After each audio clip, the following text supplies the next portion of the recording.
No, don't do it. Or should you? So should you sell your house in this market?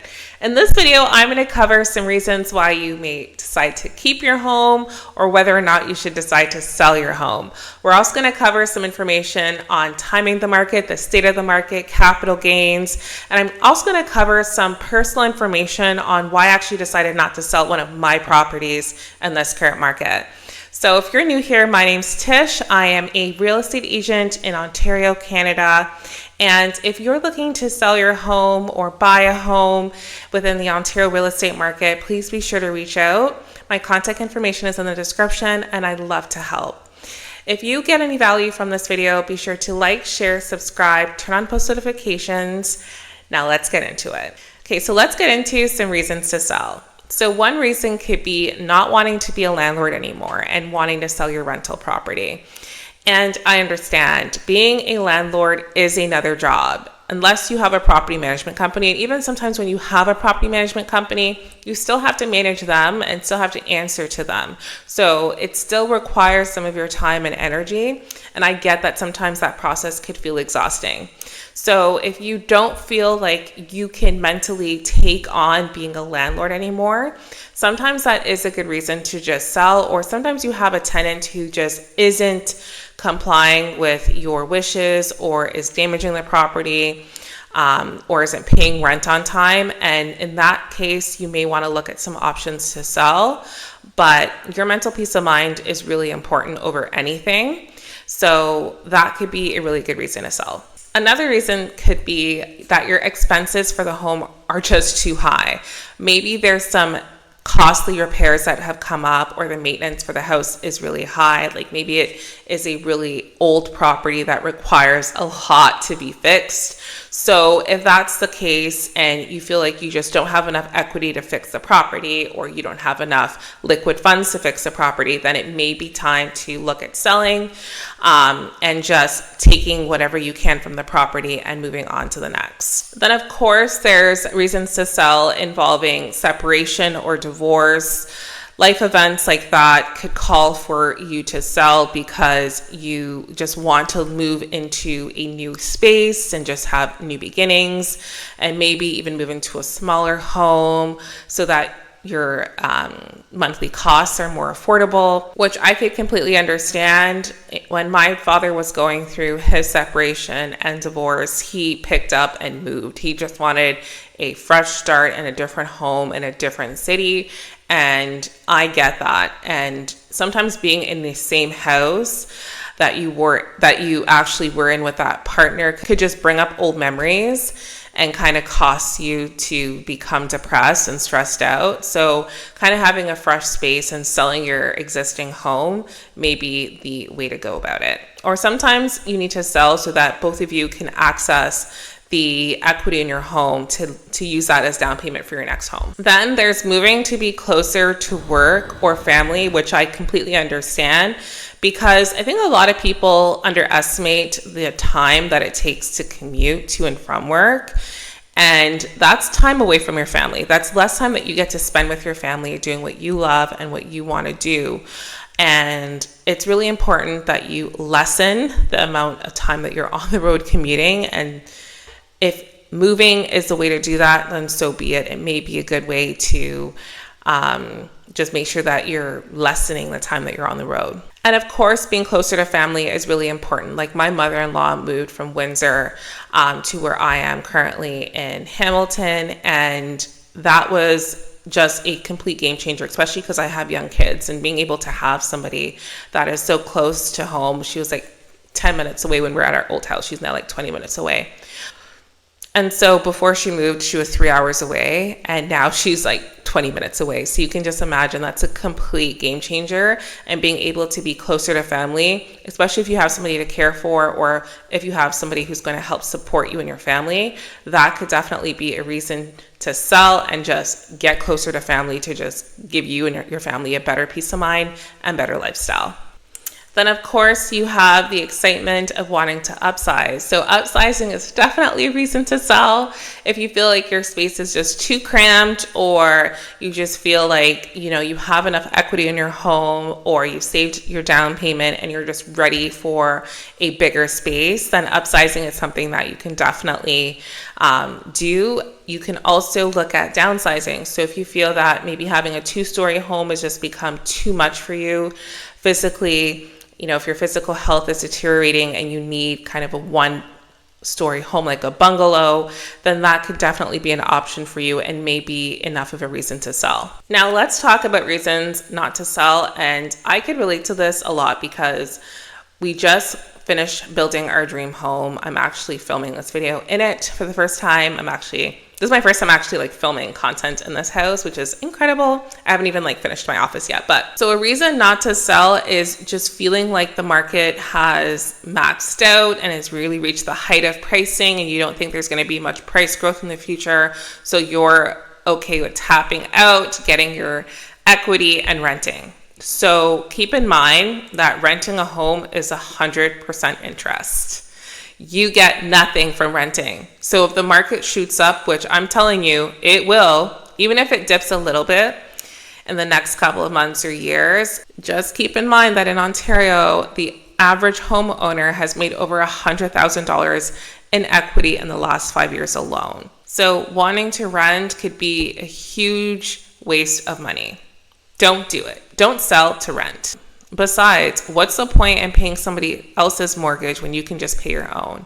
Maybe it's time you consider to downsize if cost is a factor in you wanting to tap into your equity and wanting lower monthly costs. Another reason to not sell is if your property is cash flow positive. So that means that your overall expenses are less than what your tenant is giving you in monthly rent. So let's say your overall monthly expenses is $3,000, but your tenants are giving you $4,000 a month, then you're profiting $1,000 per month. So that's a cash flow positive property, which I do have some opportunities like that, by the way, guys. So if you are interested in learning more about those types of properties, be sure to reach out.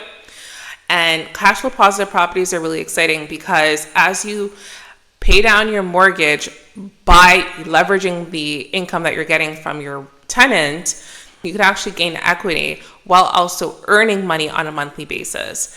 Talk about passive income. You also shouldn't sell if you're not in a position to qualify for another home to purchase. So if for whatever reason and I did actually just get a call from a seller, and we had a conversation, and I literally told her that it didn't make sense to sell, that she actually should consider to refinance instead of trying to sell her current home to get another home. If you're not in a position to qualify for a larger home, then it doesn't make sense for you to sell. Wait until you improve your credit score, or you've saved up enough money for your down payment, or you're in a position with work where you're making more money so you can qualify for more. Or if you're self-employed, all you need is 6 months of bank statements and income proof to really qualify for a mortgage. There are non-traditional routes that work really well for entrepreneurs and those that are self-employed. And so if you're making consistent monthly income over a 6-month period, you can actually qualify for quite a lot. And so sometimes it's better to just wait it out and just work on qualifying for more by improving your situation. Now let's talk about capital gains, because I feel like a lot of people overlook this expense, and it's something that you need to consider when selling a property. So capital gains is the tax that you pay for selling a non-primary resident home. So if it is your primary resident, you don't have to pay the capital gains tax. However, if it is a non-primary resident, so if it's a rental property, you do have to pay the capital gains tax. So that needs to be an expense that you equate when looking to sell your home. Now let's talk tapping into your equity. So there are different routes that you can take to tap into your equity. There's of course the route of refinancing, which is a great solution if you want to, get that extra money to purchase another home. And refinancing actually works out really great for a lot of families because you don't have to worry about paying a large monthly expense. It's incorporated into your mortgage. So that may be a route that you want to take instead of selling. You also have the equity line of credit that you can take. So you can take out an equity line of credit. The only thing with that is that will be an additional expense that you have to pay, as it won't be incorporated into your mortgage. You also have the route of taking out a second mortgage. Again, that's really not an option that I usually recommend. There are certain circumstances where that might make sense, but overall, taking out a second mortgage is really not the best route to take when trying to tap into your equity.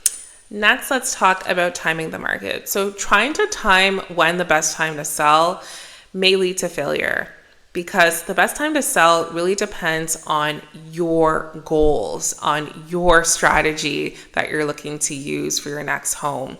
And so, telling you that spring is the best time to sell isn't going to be the best advice if your situation calls for you to sell in the later part of summer. So it all depends on your personal situation. And so I do recommend booking a consultation with me if you are looking for more information on understanding exactly what makes sense for you in terms of a selling timeline, so we can build out a strategic plan to make sure that you're successful in your home selling journey.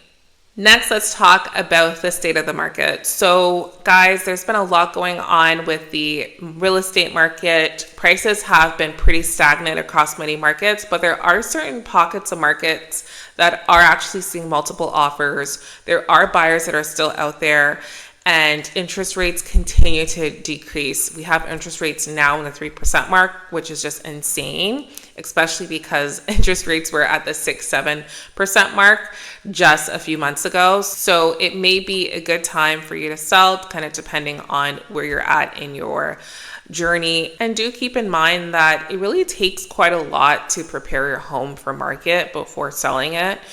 And there might be some repairs and maintenance that needs to be done to your home before you get, before it needs to go to market. So being able to just speak with a professional real estate agent who could really guide you from the beginning is going to really allow you to meet your timeline and really set you up for success.